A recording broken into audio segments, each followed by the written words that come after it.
Oh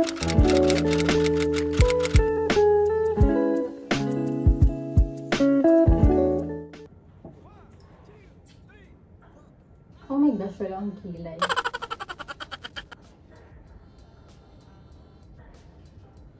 Hi guys! Welcome back to my channel. My name is Claudine. Today, gagawa tayo ng another DIY project. So, magre-repaint tayo ng isang furniture namin sa bahay. So, ipapakita ko lang. And then, tagal ko nang gustong gawin to. Mag-DIY something sa bahay. Pero, since quarantine, sarado yung mga hardwares. And, this week lang nagbukas yung mga hardware. So, I have here yung mga materials ko. So, I bought paints. Bumili ako ng also pang wood stain kasi bala ko palitan ng kulay yung door namin. And then, pintura. So, mamaya ko na siguro pakita kung anong mga paints yung nakuha ko. So, anyway,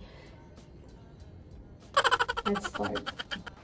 Okay, so this is the before look na ating furniture na DIY. It's not actually bad, but gusto ko lang na hindi lang kasi bagay yung black sa interior na bahay namin. So, I wanna change it into something lighter.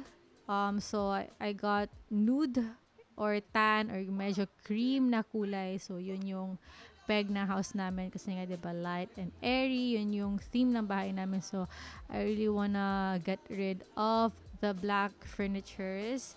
And so this is me preparing the paint. So first inuna ko muna mag-paint dun sa leather paint kasi hindi ko first time ko tong gawin, so hindi ko sure kung gaano katagal or kabilis ba siya mag-dry. But in fairness naman, medyo mabilis naman siya mag-dry for another patong. So, I'm gonna show you kung ilang patong. So, this is just me. I'm using, by the way, a sponge.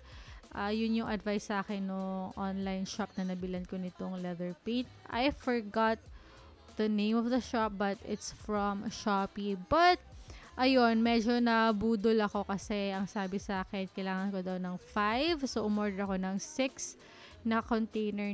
Maliliit lang naman siya, but sa totoong buhay is 2 lang talaga yung nagamit ko for the whole chairs na 4 na set. So, ayun.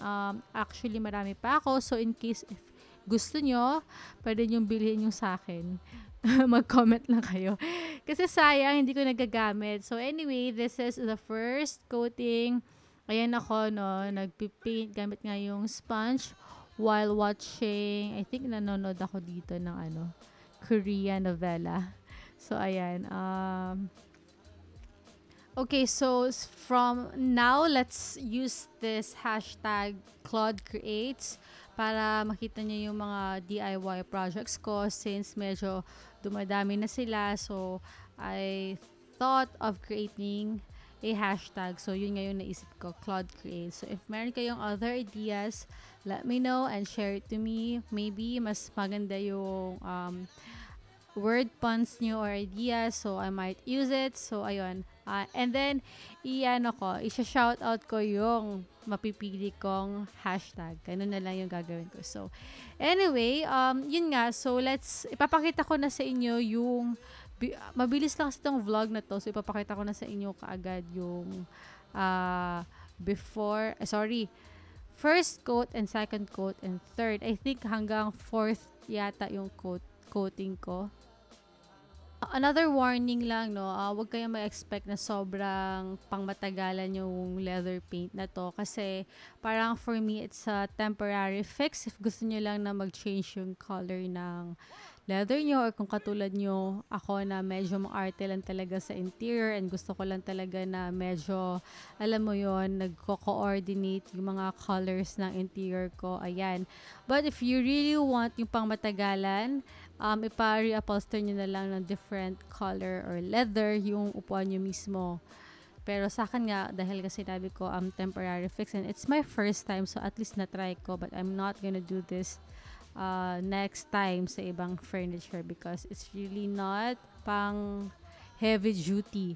And also, this leather paint, by the way, is also pwede sa mga bags or shoes nyo na may mga mancha, may mga stain, ganyan. So, if you want yung mga hindi naman major makeover like this, okay naman siya pang patong lang ng mga stain or whatever, yung mga mancha-mancha sa leather bag nyo or sa shoes nyo.